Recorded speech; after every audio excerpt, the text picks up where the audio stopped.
I think we're live now. Okay. Well, welcome everybody. Although at the top of my screen, it still says preparing, but I don't think we're live yet. Sorry, there's one more button I have to press. Yeah, I'm not seeing it on the Facebook page.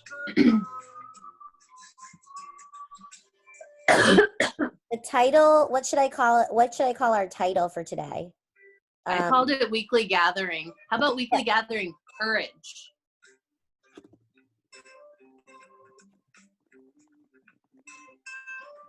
I can see the little recording button, so I know Should I say Ilana's story in the title, or just say sure?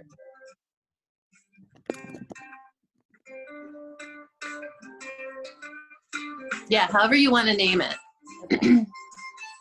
And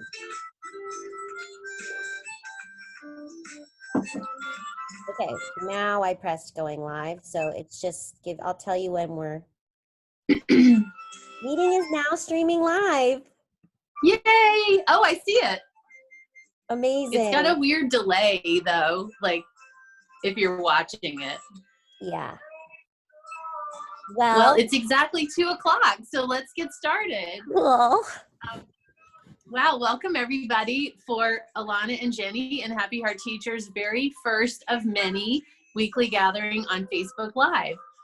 We are so glad that you're here listening to us and being with us and listening to our amazing theme song by JJ Kind. And I just want to welcome you today and let you know that Happy Heart Teachers is always here to help you all cultivate emotional resilience and self-love so you can feel more relaxed and joyful in your day-to-day experience. So Happy Heart Teachers believes that the foundation of impactful education systems is a healthy, relaxed teacher. And in this new reality, we are all teachers now. So this is for everybody, and we are so happy to be with you. We always like to start things off. Ilana, do you want to say hi before we start off with our practice? Hi, everybody. I'm so grateful for the opportunity to share. And I hope that any words that Jenny and I offer today and any stories that we share are of benefit. And thank you, Jenny, for being my amazing best friend and collaborator and business partner. And I hope that we touch millions of lives for the positive. Only for the positive. Awesome. Yeah, well, our intention, we always like to start with some intention setting, which is that we will, may our talk today be helpful to anyone who's listening. And we invite you to take whatever resonates with you as helpful and just leave the rest. We're always sharing from our personal experience. And today we're going to do a deep dive into a conversation with Ilana about her story and about really about courage and overcoming fear, which is something that we all deal with as humans, and we're all dealing with to different degrees right now. So let's start off with just a few minutes of mindfulness. We always like to start that way. So I invite you all to just take a seat and close your eyes if that feels comfortable. Let yourself get heavy. Feel all the places that you are touching the ground, if you're sitting on the ground or if you're sitting in a chair. And notice where your hands are touching your body. They might be resting on your knees. They might be in your lap. You can always place your hands on your heart.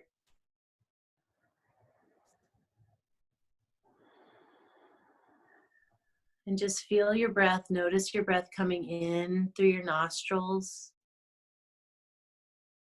and out through your nose. And see if you can make your inhale and exhale the same amount of time. So maybe a count of 3 to inhale and a count of 3 to exhale.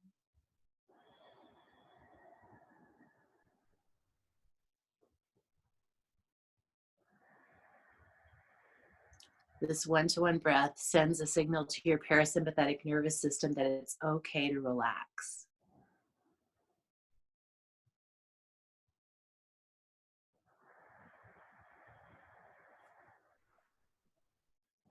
And we'll just do a quick body scan. So just let your breath travel to different parts in your body and see if you can notice areas of tension.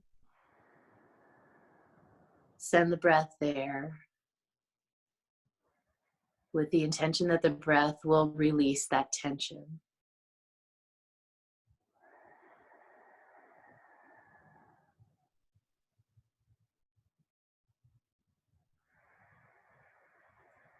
And then notice if there are areas that are already relaxed.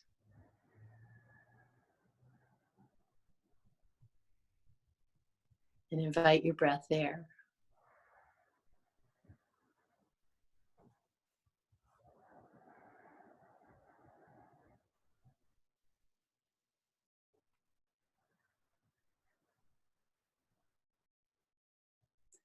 And I'll invite, excuse me, I'll invite one additional practice that I learned recently that's been helping me, which is one hand on your heart, the other hand over that hand.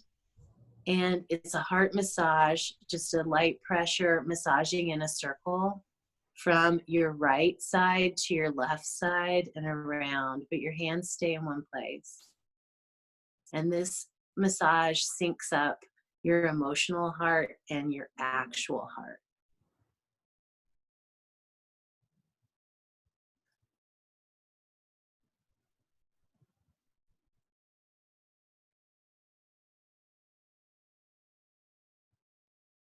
And one more deep breath in and deep breath out.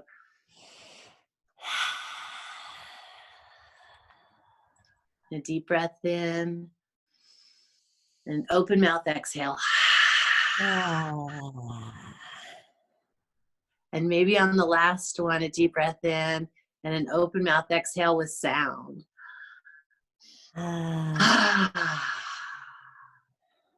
And bring a smile to your lips. And you can float your eyes open, rest your hands down. And I'll say to all of you what Ilana and I always say to each other before we do something like this: don't forget to have fun. So don't remember anything. And don't forget to have fun.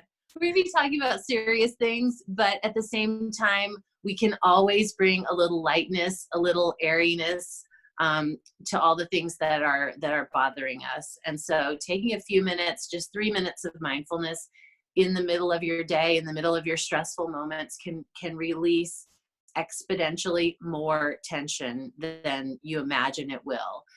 Every time I do the 3 minutes pause, I just feel so much relief.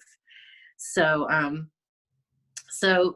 welcome everybody. And before I throw it to Ilana to start talking about her story, I just want to sort of give one more little tidbit in the way of introduction, which is to say that teachers are human.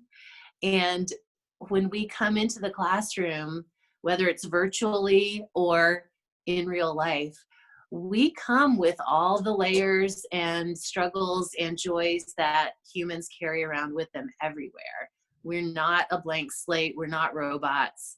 And just to acknowledge that it takes a lot of energy and a lot of focus to be with children or adults, whoever you're teaching, and sort of bring your authentic self to the table, but also do it in an appropriate manner. And so one of the foundations of our program with HeART Teachers is that we work on mindfulness practices for teachers so that when we are coming to the children, coming to class, we are really resourced and steady and grounded. And even though curveballs are coming from all directions, we have a foundation to rest on. And so we can always go back to those practices. Mm-hmm. So Ilana, I am really excited to hear your story today. Of course, I know your story. I don't know all of your story, but we have been teaching partners for 10 years now and friends.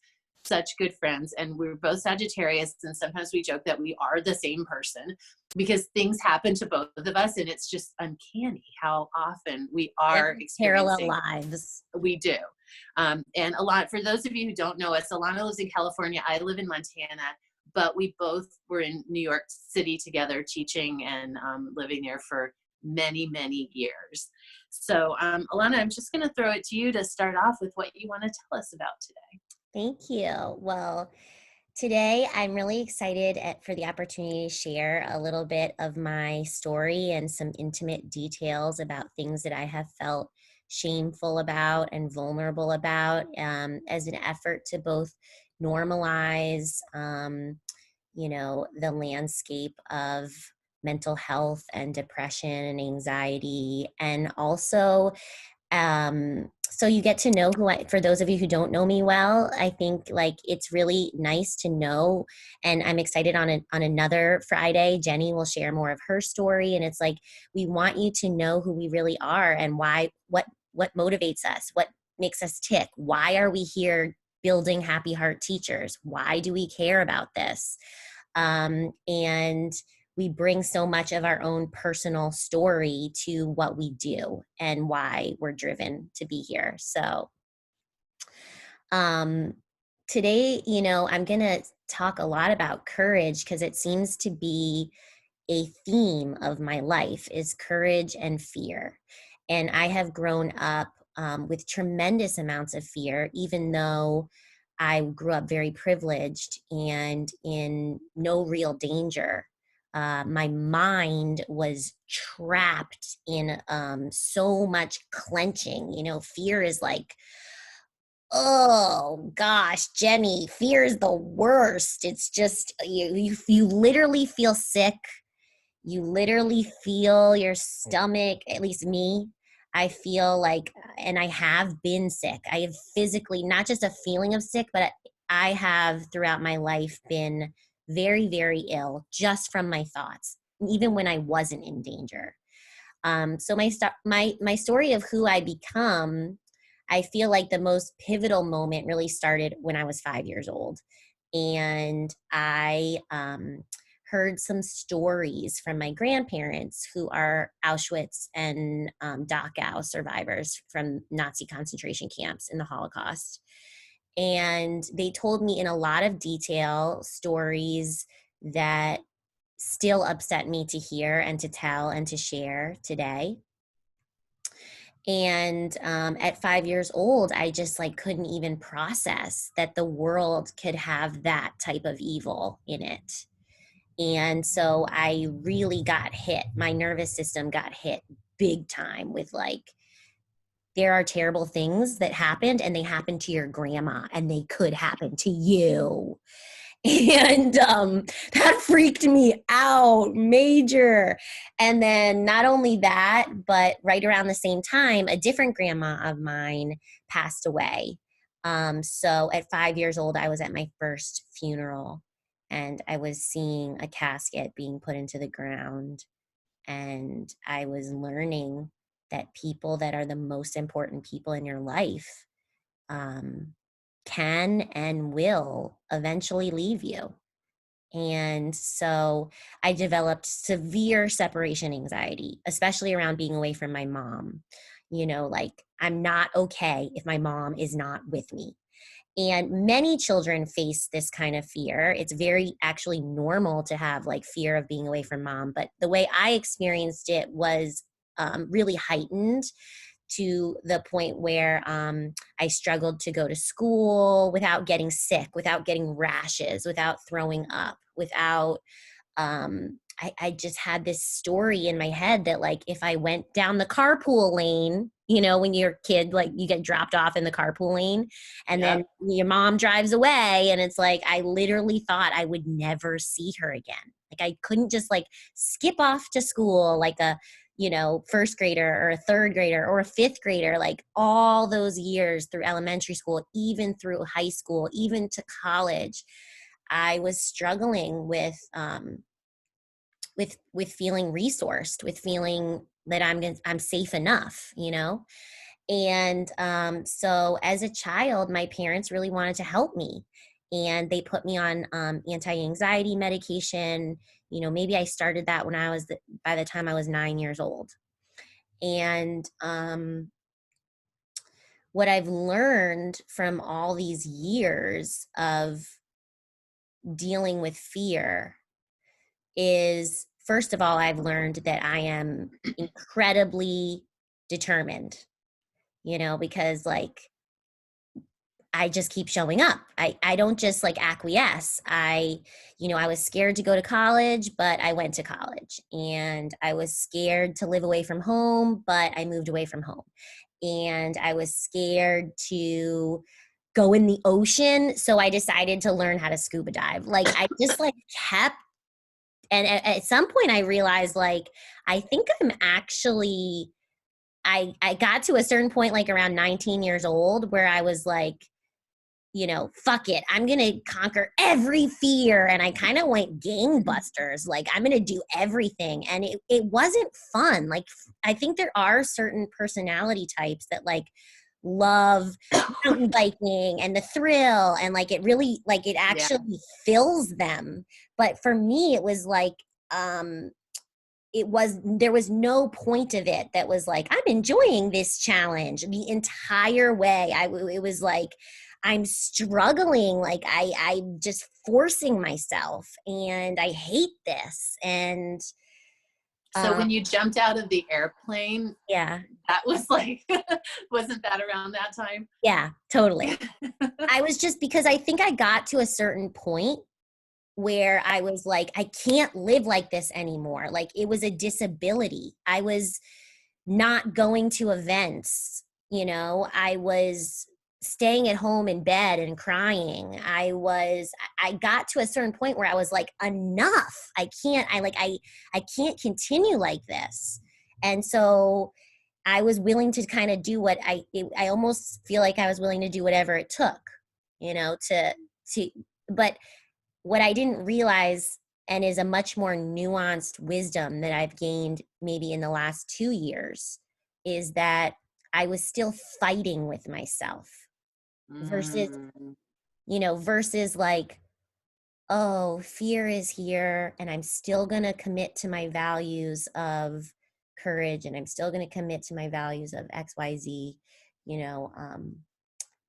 It was like, I need to overcome this because I have so much self-hate that I'm a scared person. So that was a whole nother layer for me, was like learning how to, like, I had shame. I would never 10 years ago have come on a Facebook Live and just started talking about all this stuff because I was embarrassed. It was embarrassing to me that I couldn't sleep over my friend's house. It was embarrassing to me that one time I was making out with a boy and I like barfed because I was so nervous. Like it was very shameful. I was super like, and shame is like this thing where like you want to hide, you don't want anybody to know, so you're using all this energy to show like, I'm this happy person, I'm this adventurous person, this is how I want to present to the world. But really, like, I was hiding part of it, hiding part of myself. So can I interrupt with a quick question? Please.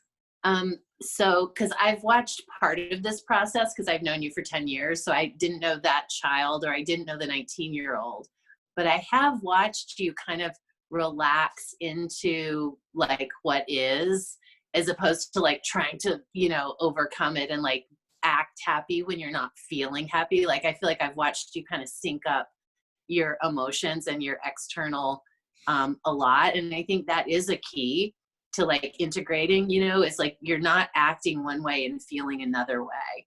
You're acting how you feel, and that's okay. Yeah. Yeah, and that's something that I'm really curious about also, like as a conversation for teachers, which is right, like when you started this call, you said like, we come to our classroom, right? So in another stage of my life, I've overcome a lot of fear. I'm managing my anxiety, I'm managing my depression, I'm showing up in my classroom, and for 5 hours a day, I'm smiling in front of my students and, holding myself together. And then I go home after work and I'm a mess. Like, my dad passed away totally suddenly when I was 27 years old.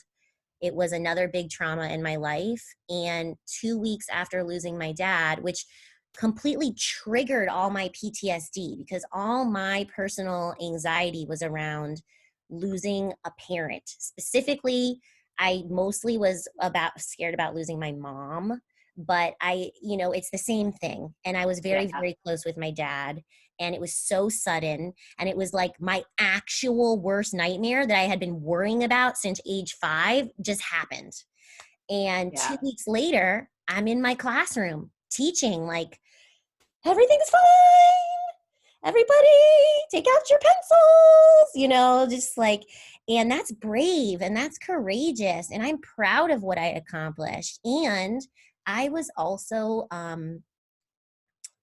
you know, struggling to resource myself. And so that's why I'm here. That's why I'm here with you building this business, because I know that there are millions of, hundreds of thousands of teachers out there in the United States and then worldwide in all kinds of situations, trauma victims that are teachers because they care deeply. And I think you said something once that was like, who are the people that like we love and want to hang out with and that we respect? Who are our mentors? Like, when we think of our mentors, like, they're all the people who have like been through some fucking terrible, awful stuff.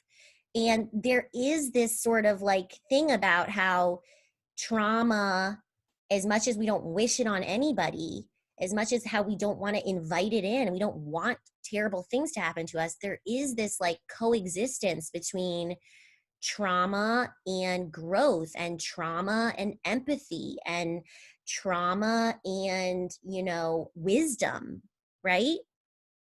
Mm-hmm. And Yeah, it's and I like, think, one thing we talk about a lot too is like there's big T trauma, like what's going on right now worldwide. COVID-19, it might resonate as traumatic for some people depending on what their scenario is, like where they're being forced to quarantine and what they're giving up and what they're losing. But then there's little T trauma too. What happens within that happens just to you.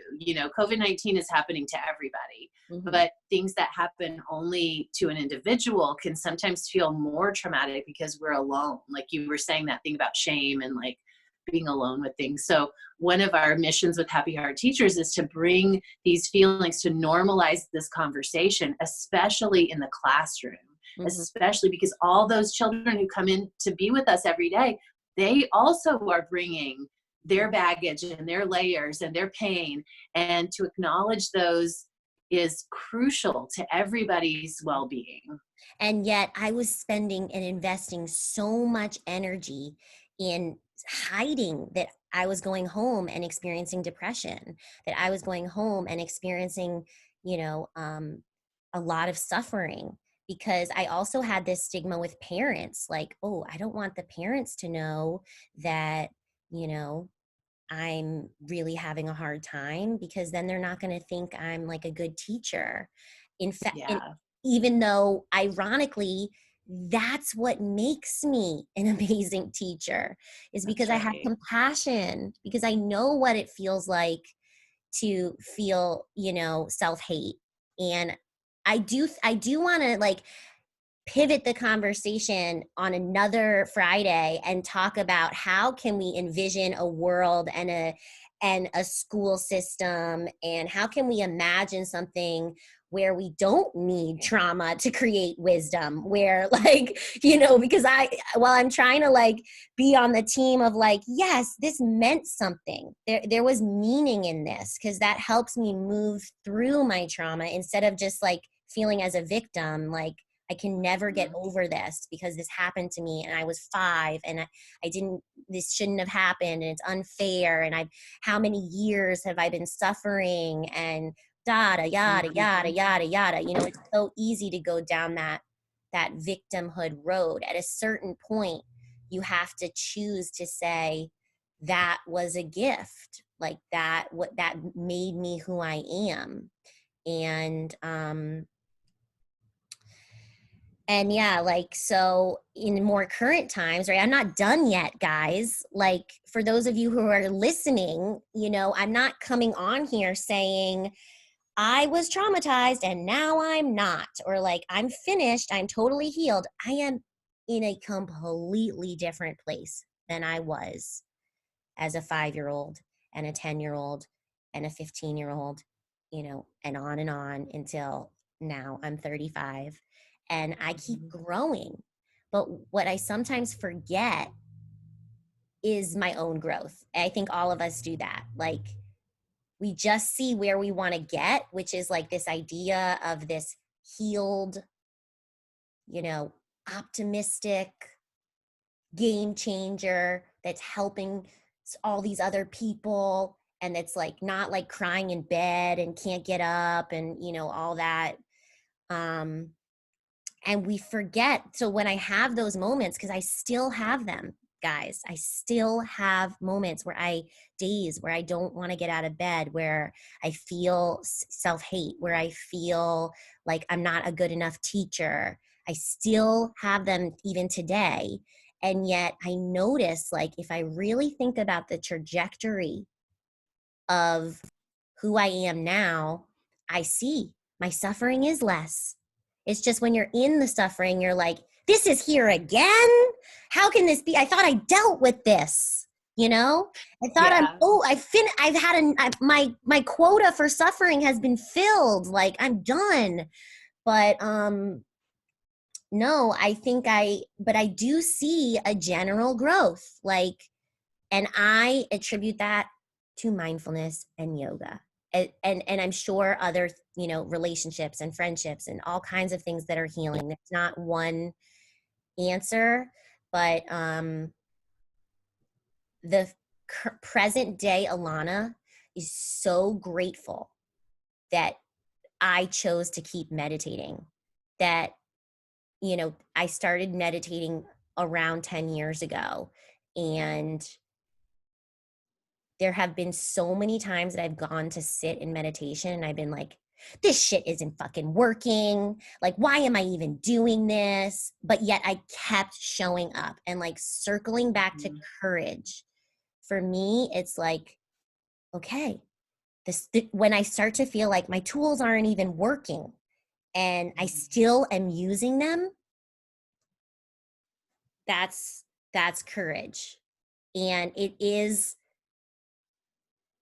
some days, you know, I sit in my mindfulness or in my yoga and I still feel a lot of discomfort. And I just constantly want to affirm to our audience that if you don't feel relaxed, you're not doing it wrong.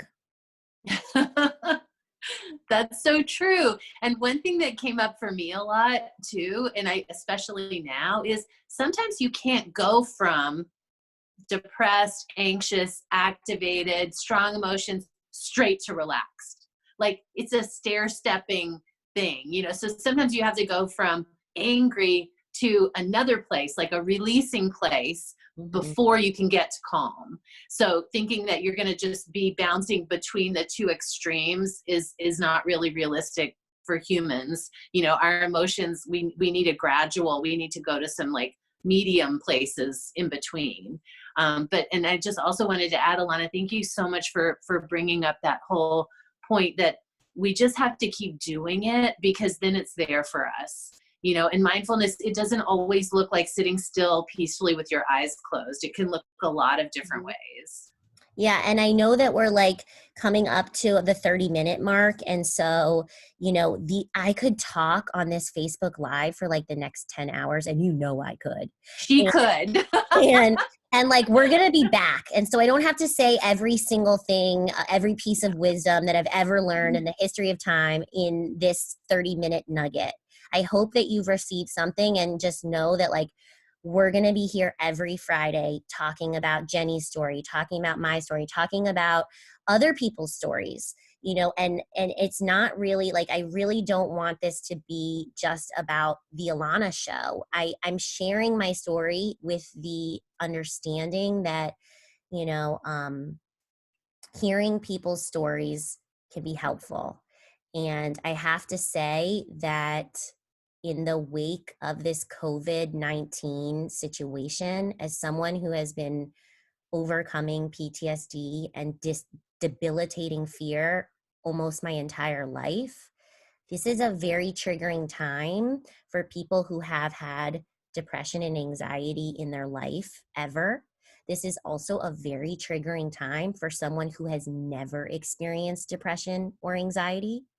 And we all need to be extremely gentle with ourselves throughout this time. And, I'm really grateful that I've been meditating for the last 10 years because I am not falling apart right now. I have moments of falling apart, but I am building a business in the middle of COVID.